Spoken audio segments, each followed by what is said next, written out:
రోజు ఆఫీస్ నుంచి ఇంటికొచ్చినప్పటికి ఇల్లు పరిస్థితి అయితే ఇలానే ఉంటది. మొత్తం బొమ్మలేసేసి ఉంటాడనమాట. సో, ఈరోజైతే సదక్షిని ఫస్ట్ బయటికి తీసుకెళ్దాం అనుకుంటున్నాం. పాపం చాలా రోజుల నుంచి ఇంట్లోనే ఉండిపోతున్నాడు కదా! అలా కొంచెం ఎంటర్‌టైన్‌మెంట్ కావాలి కదా వాడికి కూడా అని.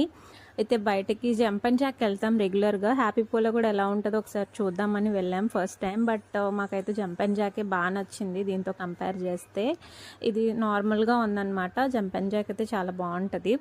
సో, వెళ్ళిన తర్వాత ఇంక మనోడు అసలు ఆగలేదు. మొత్తం అన్నీ ట్రై చేసేసాడు. అక్కడున్నవన్నీ ఆడేసాడు. అక్కడున్న అమ్మాయి అయితే చాలా కంగారు పడిపోయింది. ఇంకా వాళ్ళకి కొత్త కాబట్టి కంగారు పడింది. జంప్ అండ్ జాక్‌లో వాళ్ళకైతే ఆల్రెడీ మనోడి అల్లరంతా అలవాటే కాబట్టి వాళ్ళంత కంగారు పడరు.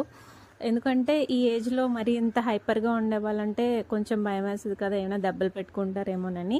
సో, మొత్తం అన్నీ ట్రై చేసేసాడు. మొత్తం అన్నీ చాలా ఎంజాయ్ చేసి ఆడుకున్నాడు. రిటర్న్ వచ్చినప్పుడైతే చాలా ఏడ్చాడనమాట రానని. బట్ తప్పదు కదా! ఇంక ఇంటికొచ్చిన తర్వాత దెయ్యమాట ఆడుతు